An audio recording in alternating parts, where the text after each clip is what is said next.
I'm back. Did you miss me? 6 months of missing in action, I decided to make a trip to the fiery bowels of hell for my holiday last year. No, all jokes aside, my cerebral palsy finally caught up with me. Sadly, I lost my right hip as a result of years of spasms. I quickly learned the hard way: you are constantly moving and bending your hips, and if you severely injure one, it is absolute hell. I just wanted to share my journey with you all in case you find yourself in a similar situation and need a team who can possibly help you.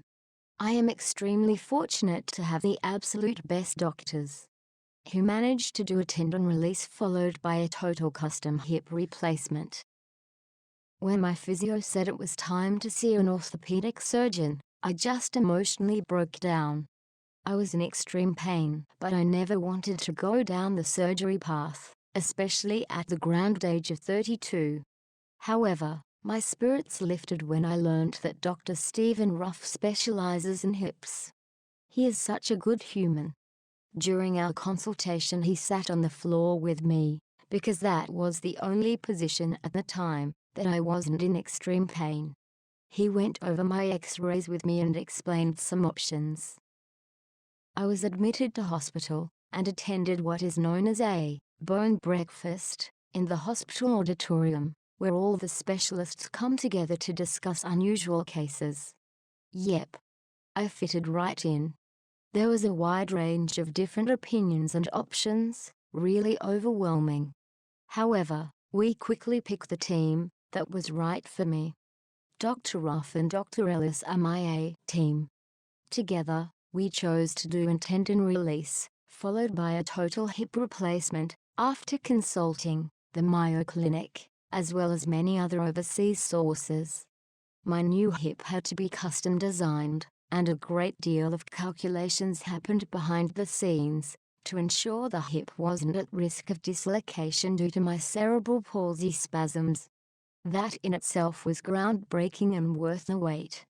Wasn't an easy road by all means, it was hell. However, as a family, we survived it. Just a few times I looked for an escape button because the pain was so severe. At the darkest point, Ruffy walked into the room to find me spasming in pain. Trauma causes spasms, and spasms cause more pain, so it was an endless cycle. And of course I'm Jess, I don't absorb painkillers like I should. However, my medical team got on top of my pain, and a couple of trips to the ICU, we nailed it. However, sadly I had to rely heavily on my parents during my stay in hospital, because a great deal of the nursing staff could not handle my needs, or were able to read my communication device. One of the nurses actually rolled me onto my hip only hours after my operation. I was signaling and crying, "No, please stop," but she didn't understand. All she had to do was read my notes before entering my room. Mum and Dad had to stay with me during my recovery. In saying this, I did find some brilliant nurses too, who would walk in, and I would instantly relax. Now a few months post-op and intense rehab, I'm starting to walk with assistance again. The procedures seem to have been successful so far and I'm still improving every day. Remember the names Dr. Stephen Ruff and Dr. Andrew Ellis from Royal North Shore.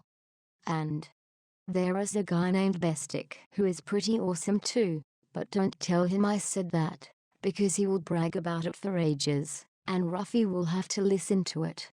I just couldn't do that to Ruffy. Also Bestick still owes me a ride in his helicopter, so I will keep you updated when he gets the actual helicopter. Love ya Bestick, couldn't have gotten through the hell if you weren't there to stir